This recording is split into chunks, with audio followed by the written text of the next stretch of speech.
नमस्कार साथियों, स्वागत है आप सभी का फिर से एक नई वीडियो के साथ। और कैसे हैं आप सभी? आशा करते हैं कि आप सभी अच्छे होंगे। और शाम का वक्त हो चुका है और हम आप लाइव जुड़ चुके हैं। लाइव नहीं, ये रिकॉर्डेड क्लास है और शाम को पर डे 8 PM पर मेरी क्लास पर डे आ जाती है।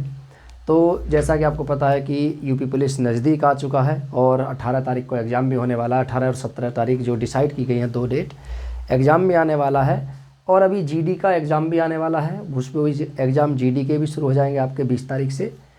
लेकिन ऐसा नहीं है कि ये एग्ज़ाम यहीं एग्ज़ाम की जो प्रक्रिया है, फॉर्म आने की जो प्रक्रिया है या स्टूडेंटों के तैयारी करने की जो प्रक्रिया है यहीं पर रुक जाएगी, ऐसा नहीं है।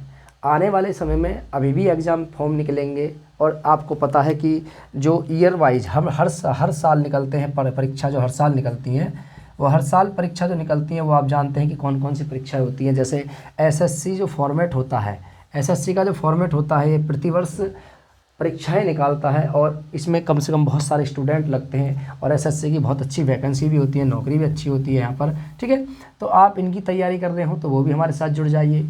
यूपी पुलिस की अगर तैयारी कर रहे हैं तो भी हमारे साथ जुड़ जाइए। और भैया देखिए, अभी एक एग्जामिनेशन फॉर्म और आने वाले हैं जो हाल ही में अभी संपन्न हुए हैं, लेकिन अभी पूरे नहीं भरे गए थे, तो उनकी वैकेंसी फिर से दोबारा निकलने वाली है। तो उसका नाम है दिल्ली पुलिस।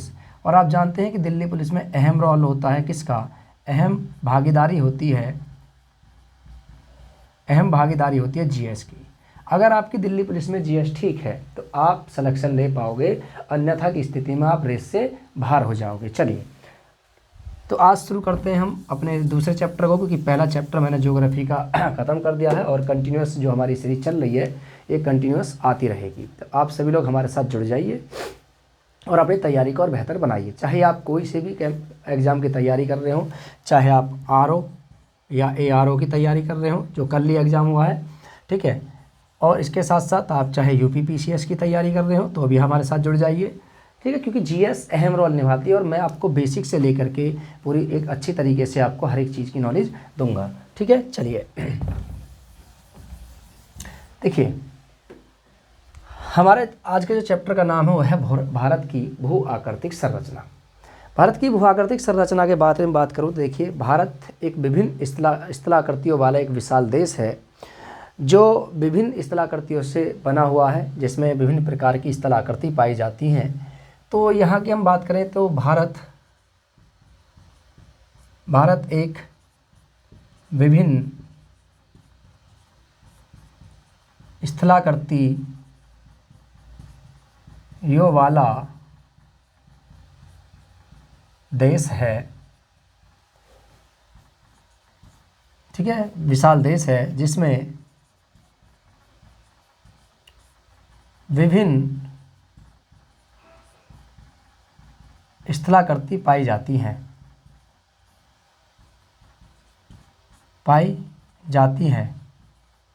ठीक है, जो भारत हमारा एक देश है वो विभिन्न स्थलाकृतियों वाला देश है जिसमें विभिन्न आकृतियां पाई जाती हैं।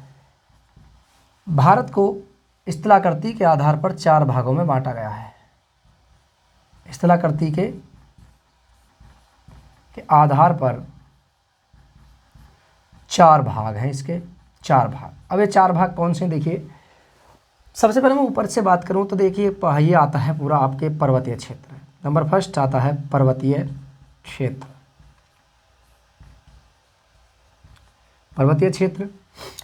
सेकंड की बात करें तो आता है पहाड़ी क्षेत्र।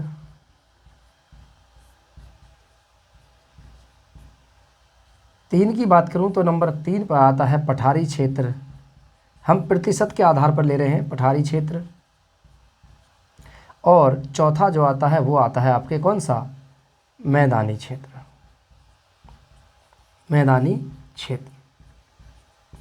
यानी स्थलाकृति के आधार पर भारत को 4 प्रमुख भागों में बांटा गया है। एक आपके पहाड़ी क्षेत्र होता है, एक पर्वतीय क्षेत्र होता है, एक पहाड़ी क्षेत्र होता है, एक पठारी क्षेत्र होता है, एक मैदानी क्षेत्र होता है।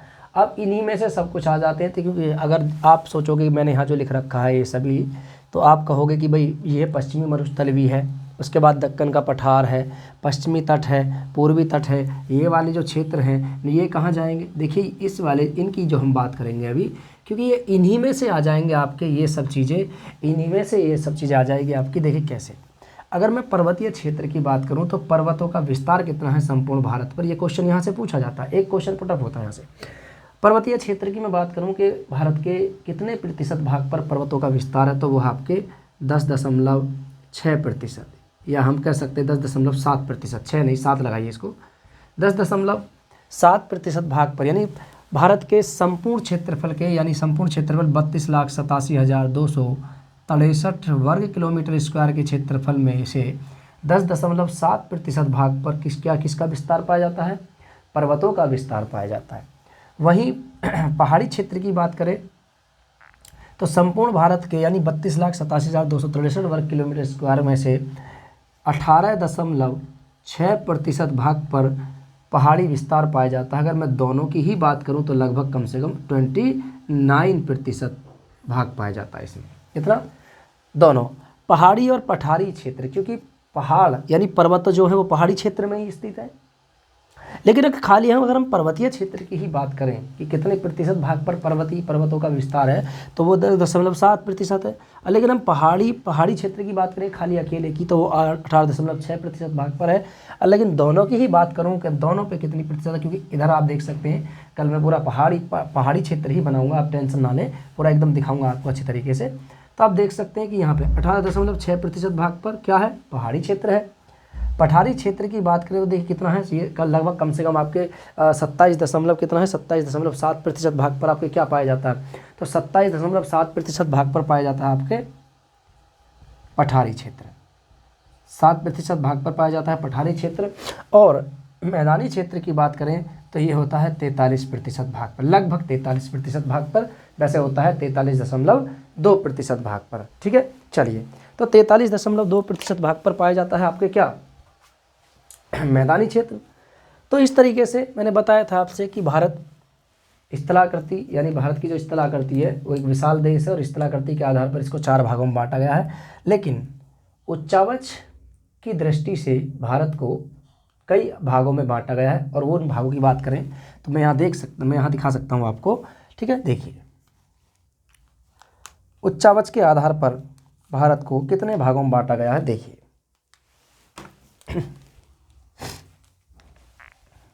ठीक है,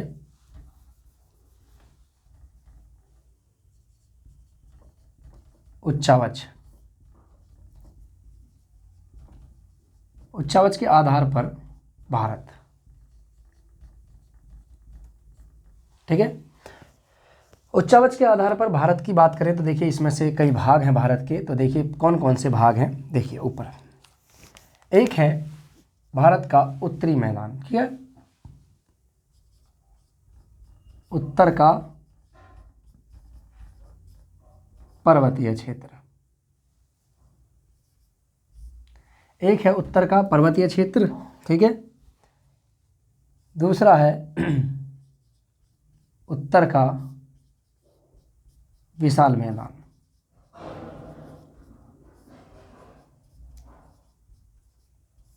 उत्तर का विशाल मैदान, तीसरा है यहाँ पर, तीसरा है दक्कन का पठार,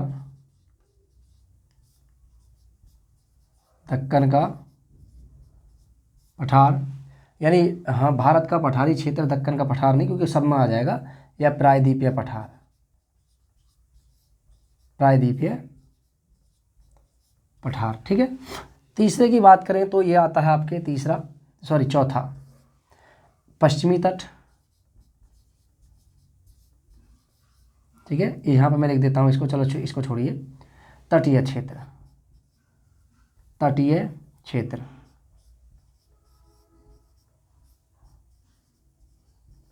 तटीय क्षेत्र। नंबर 5, ठीक है, कौन सा आएगा, द्वीपीय क्षेत्र,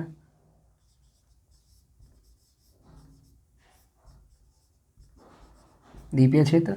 और नंबर 6 मरुस्थलीय क्षेत्र, मरुस्थलीय क्षेत्र। चलिए इसको आप पहले नोट कर लीजिए, उसके बाद फिर मैं आपको आगे समझाता हूँ, इसको आप नोट कर लीजिए, ठीक है। इतने में इंक डाल लेता हूँ।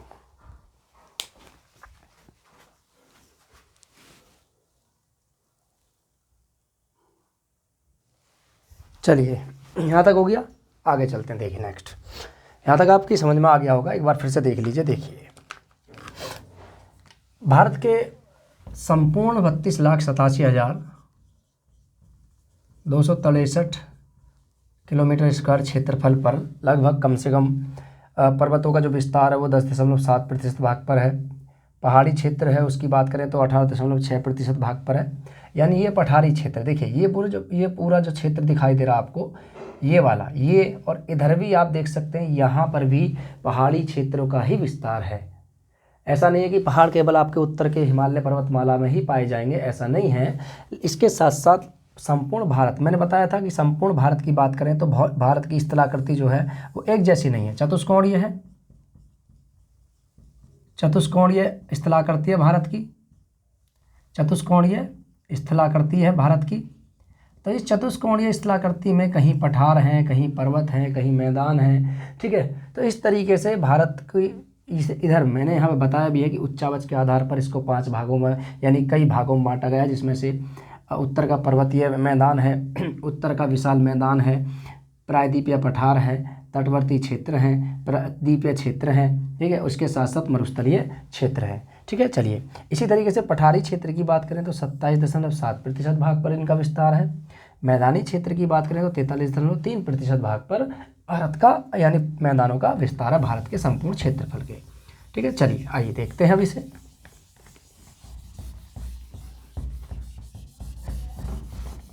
और वीडियो को पॉज कीजिए और इसके साथ साथ आप इसको याद कीजिए।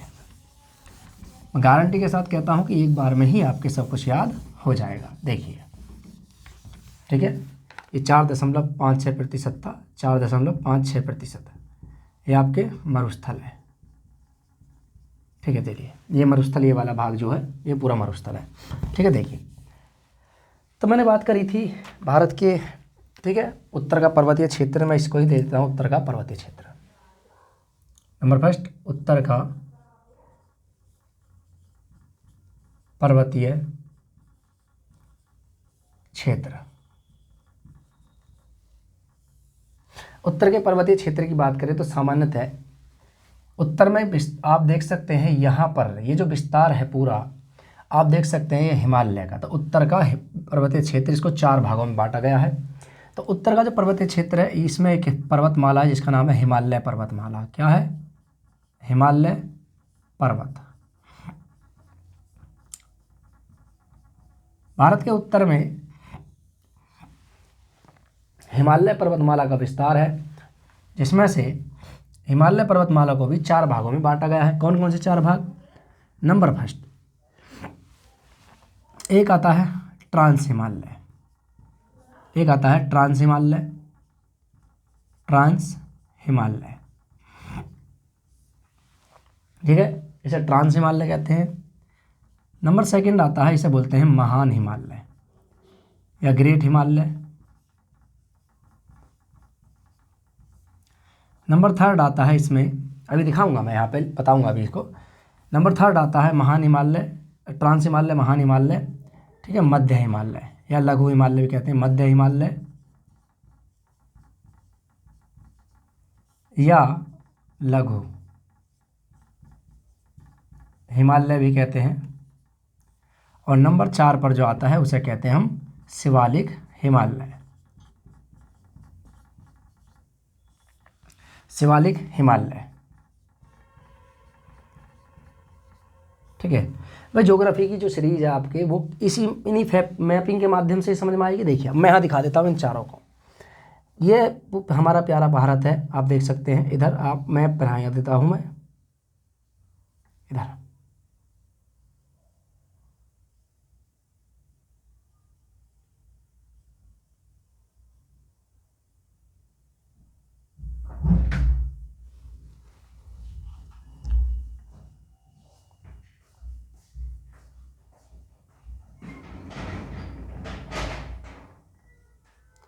देखिए, यहाँ जो आपके ये वाला क्षेत्र जो पड़ता है, ये वाला क्षेत्र, इसको बोलते हैं ट्रांस हिमालय, इसको बोलते हैं ट्रांस हिमालय।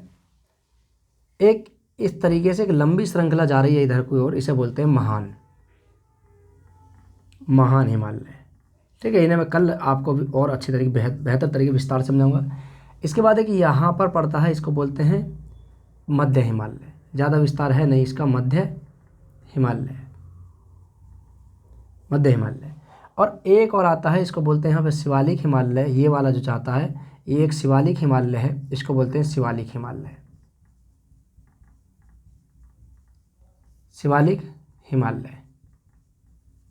ठीक है, ये भारत, ये जो पूरा देख सकते हैं आप यहाँ पे, ये वाला जो क्षेत्र है, इसे ट्रांस हिमालय वाला क्षेत्र है।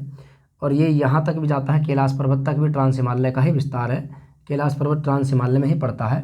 इसके बाद ये महान हिमालय है, ये श्रृंखला आप देख सकते हैं, महान हिमालय की श्रृंखला है ये। इसके बाद ये मध्य हिमालय की श्रृंखला है, ये वाली। इसके साथ साथ ये नीचे वाली श्रृंखला है, इसको कहते हैं शिवालिक हिमालय। शिवालिक हिमालय भी 4 भागों में बटा हुआ है। शिवालिक हिमालय भी 4 भागों में बटा हुआ है। कौन सा है 4 भाग, कौन कौन से? एक है, इसको कहते हैं, देखिए शिवालिक हिमालय के भी 4 भाग हैं। कितने हैं? 4 भाग। इसको भी 4 भागों में बांटा गया है। 4 भागों में कौन कौन से 4 भाग? नंबर फर्स्ट ये आता है। देखिए इधर वाले क्षेत्र में है, इसको बोलते हैं कश्मीर हिमालय। क्या बोलते हैं? कश्मीर। तो एक तो इसका है कश्मीर हिमालय,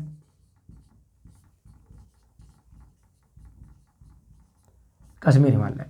इधर आएंगे तो यहाँ पर यहाँ पर देखिए कश्मीर हिमालय, और यहाँ पर पड़ता है, इसको बोलते हैं कुमाऊँ हिमालय। ये तो इस बार पहुँच गया। यहाँ पर एक पड़ता है, इसको बोलते हैं कुमाऊँ। तो कश्मीर के बाद कुमाऊँ, इसमें हिमाचल श्रेणी आती है। कुमाऊँ हिमालय, हिमाचल प्रदेश इसी के अंतर्गत आता है, कुमाऊँ हिमालय के अंतर्गत हिमालय कुमाऊँ, इसे कुमाऊँ हिमालय कहते हैं। यहाँ पर आप देख सकते हैं, तो इसको बोला जाता है नेपाल हिमालय।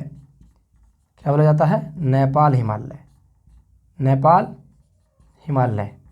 और महाभारत श्रेणी, ये नेपाल में जो स्थित है महाभारत श्रेणी, और नेपाल की स्वयं की एक राजधानी, वो भी नेपाल हिमालय के ही अंतर्गत आता है, इसको आप ध्यान रखना। और ये जो कुमाऊँ हिमालय में पड़ती है आपकी नंदा देवी चोटी उत्तराखंड में, ये कुमाऊँ हिमालय के अंतर्गत आती है।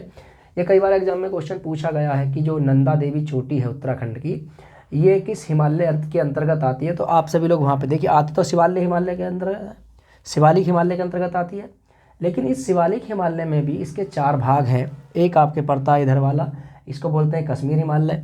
यहाँ पड़ता है कुमाऊँ हिमालय। और जो नेपाल श्रेणी, यानी ये जो है आपके ये जो आप देखेंगे देखेंगे यहाँ पे, तो इन श्रेणियों के अंतर्गत पड़ता है आपकी ये वाली। उसके बाद चौथा जो है, इसको बोलते हैं असम हिमालय। क्या बोलते हैं? असम हिमालय, असम हिमालय, जिसका विस्तार नेपाल से लेकर के असम तक पूरे क्षेत्र में फैला हुआ है। तो इस तरीके से हिमालय पर्वतमाला हमारी, देखिए हिमालय पर्वतमाला भी स्वयं 4 भागों में बटी हुई है। ट्रांस हिमालय, ट्रांस क्या होता है इसको विस्तार से मैं बताऊंगा, पहले थोड़ा सा समझ लेते हैं। ट्रांस हिमालय, हिमालय की वह श्रृंखला जो हमें दिखाई ना दे लेकिन दूसरी साइड में होती है। अर्थात ये हमारे देश में है तो सही, लेकिन इसको देखने के लिए हमें पार, ट्रांस का मतलब होता है पार, पार यानी हिमालय के पार वाला क्षेत्र। हिमालय के पार वाला क्षेत्र कौन सा वाला क्षेत्र? जो वर्तमान में किस देश में है?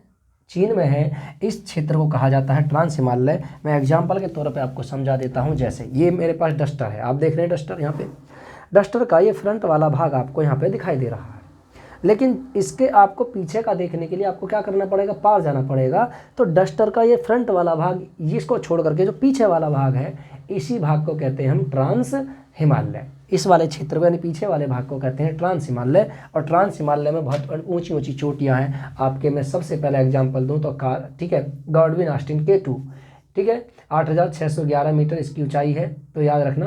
तो 8611 मीटर ऊंचाई है, यहाँ पड़ती है K2, काराकोरम श्रेणी में है। तो ठीक है, तो ट्रांस हिमालय में बहुत सारी पर्वत श्रेणियाँ आती हैं, मैं कल बताऊँगा उन्हें। ठीक है, आज थोड़ा हम बेसिक जानकारी ले लेते हैं कि कौन सा है। तो हमने हिमालय पर्वतमाला का विस्तार देख लिया। अब देखते हैं उत्तर भारत के मैदान के बारे में कि उत्तर भारत का विशाल मैदान का विस्तार कहाँ से कहाँ तक है। देखिए यह है उत्तर भारत के विशाल मैदान, और उत्तर भारत के विशाल मैदान को भी कितने भागों में बांटा गया? इसको भी 4 भागों में बांटा गया है। ठीक है, विशाल मैदान, तो यहाँ लिख देता हूँ विशाल मैदान। ठीक है, यहाँ लिख देता हूँ, मैं इसको हटा देता हूँ। ठीक है, चलिए इसको बना लेना आप, मैं विशाल मैदान कर देता हूँ। ठीक है, चलिए विशाल मैदान,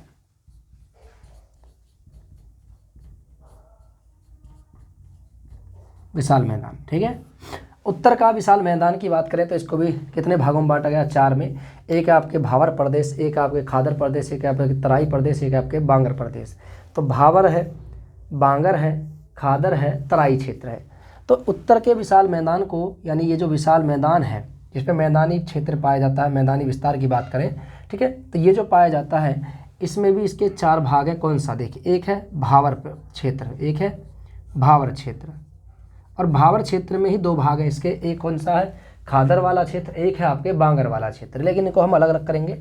तो भावर क्षेत्र, एक है नंबर 2 तराई क्षेत्र। कौन सा है, तराई क्षेत्र, और मैं कल उसको विस्तार से बताऊंगा तराई क्षेत्र। आज तो केवल बेसिक जानकारी ले रहे हैं कि कौन कौन से भाग है। तराई क्षेत्र।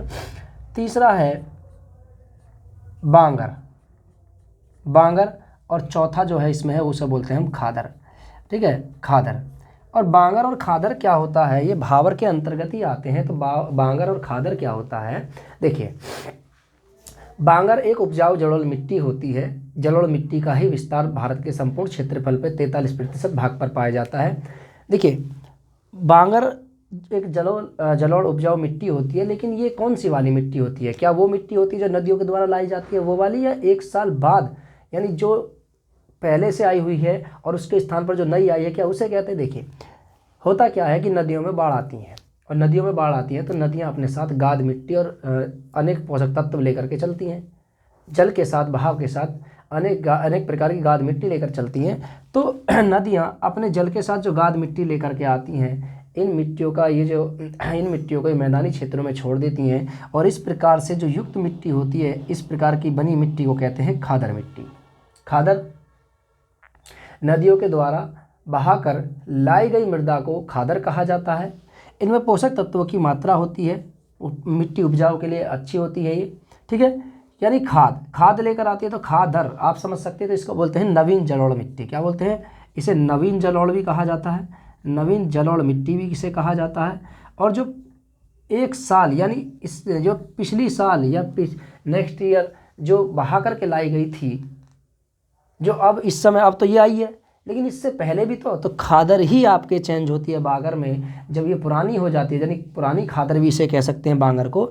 जब खादर हमारी पुरानी हो जाती है तो इस प्रकार की मिट्टी जो बनती है उसे बांगर कहा जाता है। क्या कहा जाता है, बांगर कहा जाता है, ठीक है। चलिए, यहाँ तक हो गया, कोई दिक्कत तो नहीं है। चलिए आगे देखते हैं।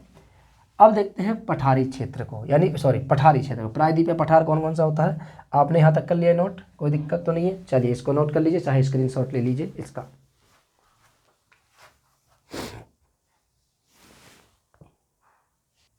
चलिए आगे चलें। अब देखते हैं हम इस वाले क्षेत्र को, यानी पठार को देखते हैं। तो पठार, देखिए, प्रायद्वीप कहते किसे हैं, पहले इसको देखिए प्रायद्वीप होता क्या है।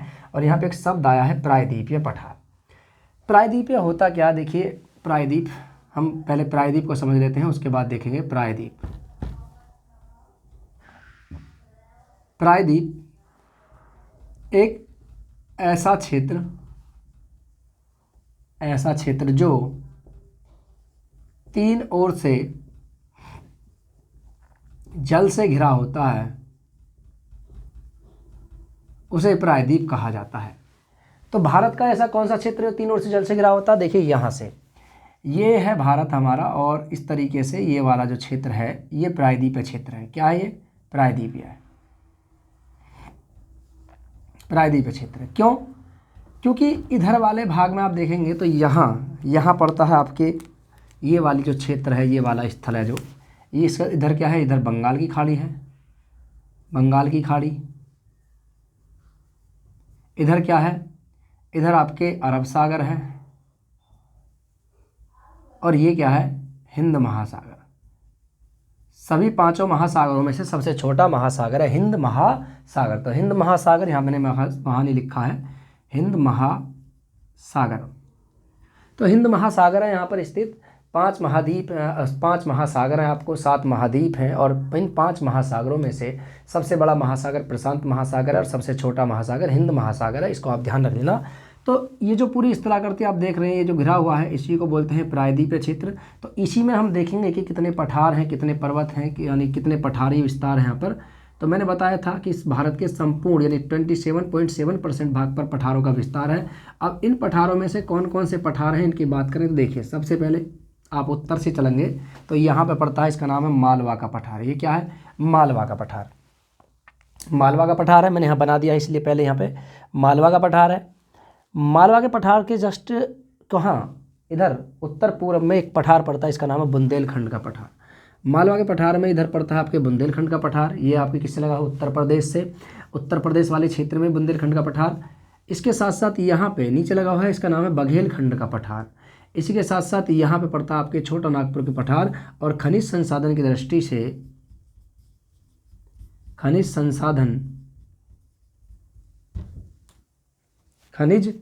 संसाधन की दृष्टि से भारत का सबसे महत्वपूर्ण पठार, भारत का सबसे महत्वपूर्ण पठार खनिज संसाधन की दृष्टि से, इस पठार का नाम है छोटा नागपुर का पठार। ठीक है। एक इधर पठार पड़ता है जिसका नाम है शिलांग का पठार, और यहीं पर स्थित है आपके गारो खासी जयंतिया, यहीं पर स्थित है। ये आपको जानते होंगे, गारो है, खासी है, जयंतिया। और यहाँ पे जनजाति भी इसी के नाम से, गारो खासी जयंतिया, इन्हीं जनजातियों के नाम पर ही यहाँ पर पहाड़ियों के नाम रखे गए हैं। गारो है, खासी है, जयंतिया है, खासी। ठीक है। इसके साथ साथ यहाँ पड़ता है दंडकारण्य, ओडिशा, छत्तीसगढ़। ठीक है। और आंध्र प्रदेश में इसका विस्तार पाया जाता है। ओडिशा है, छत्तीसगढ़ है। ठीक है। और इसके साथ साथ थोड़ा सा झारखंड वाले क्षेत्र में इसका विस्तार है, लेकिन सबसे महत्वपूर्ण ओडिशा। ओडिशा में फैला हुआ है दंडकारण्य, ओडिशा में। ठीक है। ये पूछ लेता है कि निम्नलिखित में से दंडकारण्य का विस्तार किस राज्य में नहीं है, तो मध्य प्रदेश राज्य में नहीं है। उसके बाद इधर पड़ता है दक्कन का पठार, पूरा कर्नाटक या महाराष्ट्र। तो महाराष्ट्र जो पूरा स्थित है, ये दक्कन के पठार पर स्थित है, महाराष्ट्र का वाला क्षेत्र। तो महाराष्ट्र दक्कन के पठार पर स्थित है। कर्नाटक का पठार, कर्नाटक जिस पर स्थित है, कर्नाटक के पठार के कर्नाटक में जो स्थित है उसे कर्नाटक का पठार कहते हैं। महाराष्ट्र में जो स्थित है उसे दक्कन का पठार कहते हैं। महाराष्ट्र नहीं, थोड़ा सा हिस्सा इसका यहाँ पे भी लगा हुआ है, इधर वाले क्षेत्र से। इसके साथ साथ यहाँ पे तेलंगाना का पठार, इसे आंध्र प्रदेश में विस्तार है इसका, तेलंगाना में विस्तार है इसका। लेकिन इस पठार को जो नाम दिया गया है वो तेलंगाना का पठार का नाम दिया गया है, क्योंकि आंध्र प्रदेश से ही 2014 में अलग होकर के बना था आपके तेलंगाना। ठीक है। चलिए, ये हो गया। दूसरा, हम तटवर्तीय क्षेत्र की बात करें। तटवर्तीय क्षेत्र कौन से होते हैं, तो आप देख सकते हैं 2 तटवर्तीय क्षेत्र है हमारे पास। एक है हमारा पूर्वी तट, एक है हमारा पश्चिमी तट। ठीक है। तो तटवर्तीय क्षेत्र को भी 2 भागों में बांटा गया है, आप देख सकते हैं। ये हमारा क्या है? पूर्वी तट है, ये हमारा पश्चिमी तट है। और मैंने पूर्वी तट वाले क्षेत्र में आपको और पश्चिमी तट वाले क्षेत्र में मैंने नाम भी बताए थे इसके, कि कौन कौन सा नाम है इसने। ये तो आपने नोट कर लिया यहाँ तक। चलिए एक बार फिर से बता देता हूँ।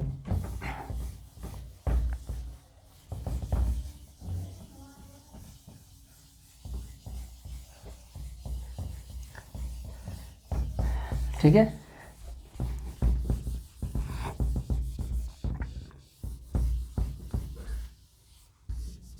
और अभी आप सोच रहे होंगे कि ये क्या चल रहा है।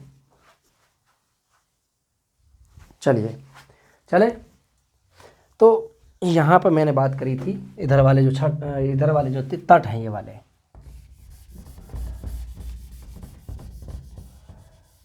ठीक है, तट हैं। और मरुस्थल वाला हिस्सा मैं इसको बाद में नोट कर दूंगा, आप टेंशन ना लें इस चीज़ को लेकर के।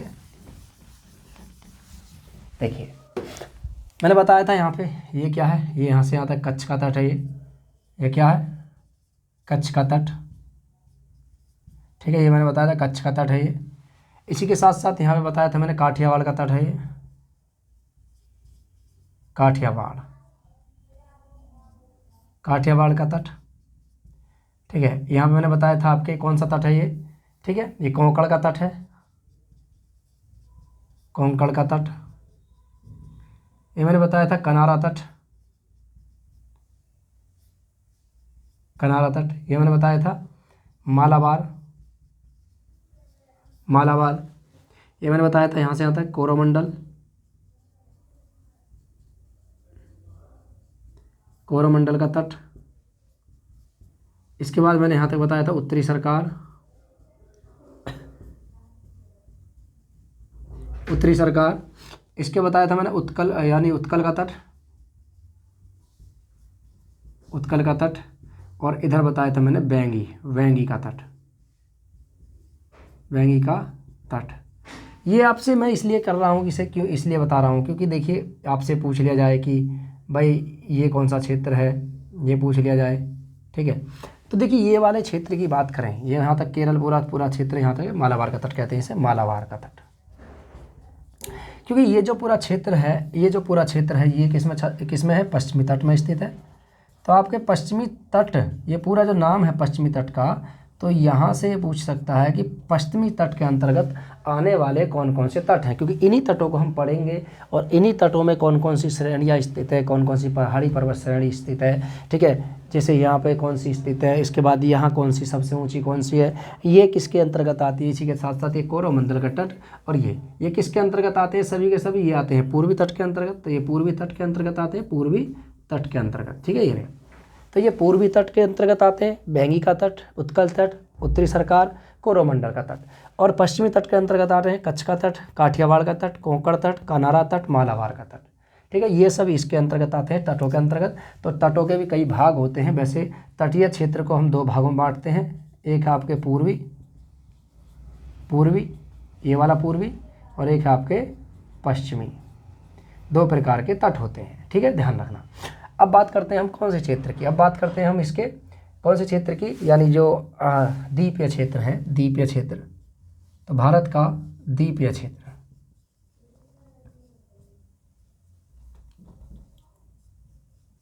भारत का द्वीपीय क्षेत्र, भारत के द्वीपीय क्षेत्र को भी दो भागों में बांटा गया है।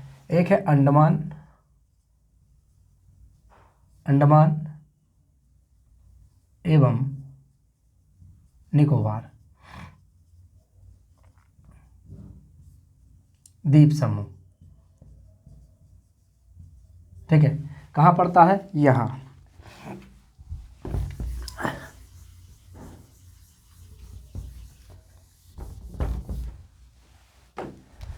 यहाँ पड़ता है आपके अंडमान निकोबार द्वीप समूह। मैंने बताया था आपसे, ये उत्तरी अंडमान,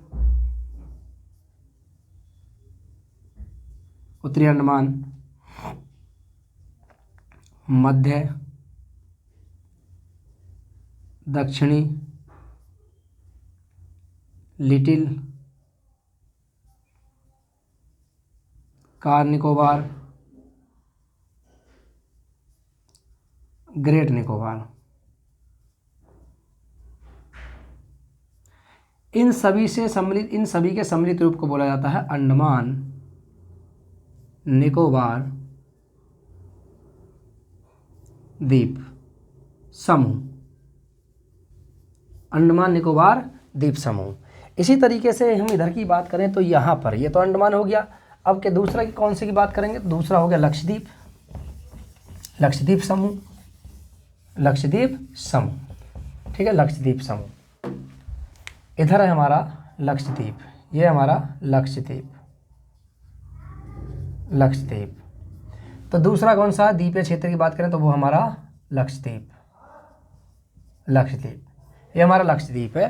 तो इसको भी पढ़ेंगे हम, अंडमान निकोबार द्वीप समूह को पढ़ेंगे, लक्षद्वीप को भी पढ़ेंगे। ये भी पूछ लेता है कि लक्षद्वीप कहाँ स्थित है, तो ये है अरब सागर। कौन सा है, अरब सागर। अरब सागर में स्थित है आपके लक्षद्वीप। और अंडमान निकोबार द्वीप समूह कहाँ स्थित है, वो है आपके बंगाल की खाड़ी में, बंगाल की खाड़ी में स्थित है। इसको आप ध्यान रखना। इसके साथ साथ जो हमारा एक और भाग बचता है, इसे कहते हैं मरुस्थलीय भाग। तो ये रहा पश्चिमी मरुस्थल, पश्चिमी मरुस्थल। अब पश्चिमी मरुस्थल क्या होता है, देखिए सबसे पहले हम जानेंगे कि मरुस्थल ही क्या होता है। तो मरुस्थल की बात करें तो मरुस्थल जो होता है हमारा, वो कौन सा होता है, मरुस्थल। देखिए मरुस्थल का मतलब होता है, मरु का मतलब होता है मरी हुई, और स्थल का मतलब होता है भूमि। यानी ऐसी भूमि जहाँ पर कृषि करना संभव नहीं होता है, ऐसे क्षेत्र को मरुस्थलीय क्षेत्र कहा जाता है। और भारत के 4.56% लगभग 4.56% भाग पर मरुस्थलों का विस्तार पाया जाता है भारत के, संपूर्ण भारत के। और जो भी कहाँ स्थित है, वो भी राजस्थान वाले क्षेत्र में स्थित है। और यहाँ पर इसकी प्रमुख वनस्पति है कंटीली झाड़ियाँ, कंटीली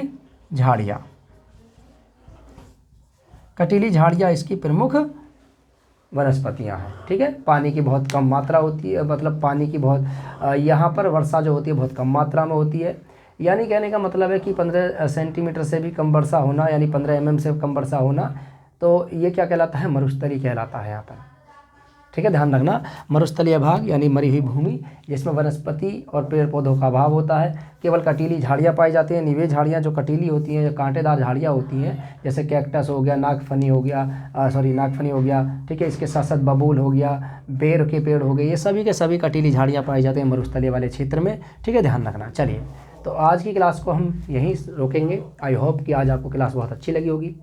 अच्छी लगे तो आप अपने दोस्तों के साथ इसको शेयर कर दीजिए वीडियो को। वीडियो आपको पसंद आएगी तो आप स्वयं ही लाइक कर देंगे। मैं लाइक करने के लिए नहीं बोलूँगा, केवल अपने दोस्तों तक इस जानकारी को पहुँचा दीजिए।